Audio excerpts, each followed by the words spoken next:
Halo semua, kami dari kelompok 1 11F2 akan mempresentasikan mengenai dampak sosial dari informatika.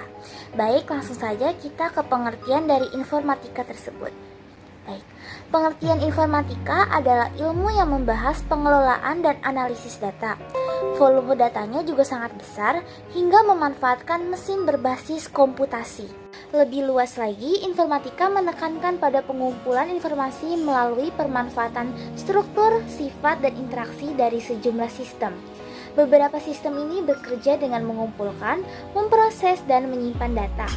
Informatika juga meliputi aspek kognitif sebagai ilmu serta aspek sosial untuk menilai pengaruh dan akibat sosial dari penggunaan teknologi informasi.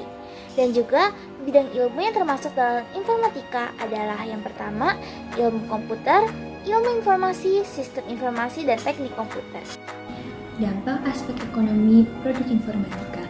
Dalam aspek ekonomi, produk informatika mengalami perkembangan yang signifikan, mulai dari penemuan pertama komputer. Seiring waktu berjalan, nyatanya teknologi yang memanfaatkan ilmu informatika juga kian bertambah. Sebut saja salah satunya komputer.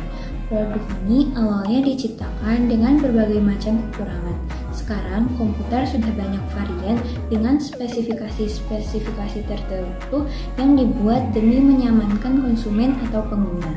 Selain komputer, kita juga bisa melihat contoh aspek ekonomi produk informatika dari smartphone.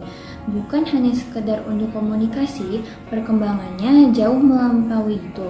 Berkat perkembangan tersebut, sekarang kita dapat menggunakan HP untuk bermain game, memperoleh informasi, membaca berita, buku, komik, hingga untuk sarana bertransaksi. Contoh produk aspek ekonomi informatika.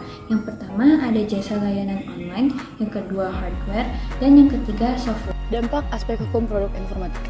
Aspek hukum lebih mengacu pada hak hukum produk sebagai kepemilikan individu atau kelompok tertentu. Dengan begitu, ada landasan hukum yang melarang suatu produk informatika dibagikan secara cuma-cuma. Pelanggaran ini paling baik terjadi di produk perangkat lunak yang dengan mudah diakses. Namun, hak kepemilikan tetap harus dilihat sebagai aspek hukum produk informatika. Peraturan ini memberitahukan perihal izin, hak, serta pembatasan atau suatu software. Kepemilikan suatu produk ini diistilahkan sebagai lisensi. Sementara itu, ada sejumlah jenis lisensi hukum produk informatika. Beberapa jenis lisensi software. Yang pertama, lisensi komersial, lalu lisensi trial, lisensi non-komersial, lisensi freeware, lisensi shareware, dan lisensi open source. Selanjutnya adalah dampak positif dari informatika.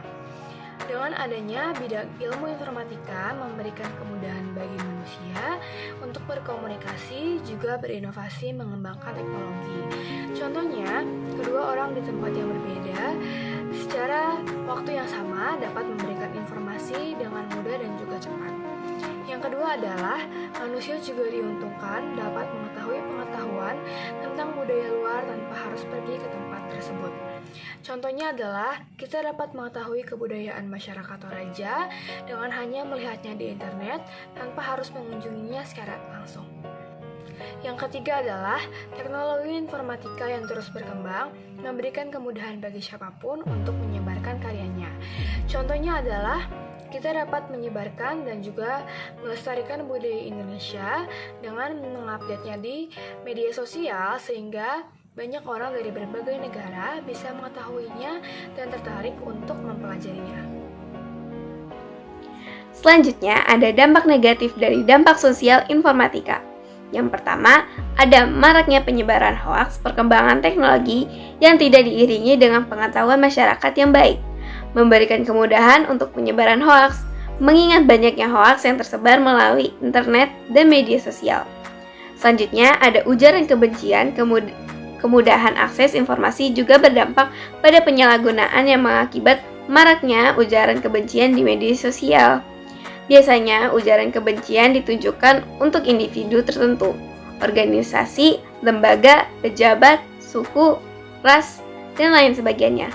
Yang terakhir ada konten negatif. Mudahnya penyebaran karya di internet maupun media sosial juga memberikan dampak negatif dengan penyebaran konten-konten negatif berupa pornografi, radikalisme, dan penghinaan. Hal ini memberikan dampak yang lebih buruk lagi kepada masyarakat yang tidak mempunyai benteng pengetahuan yang kuat.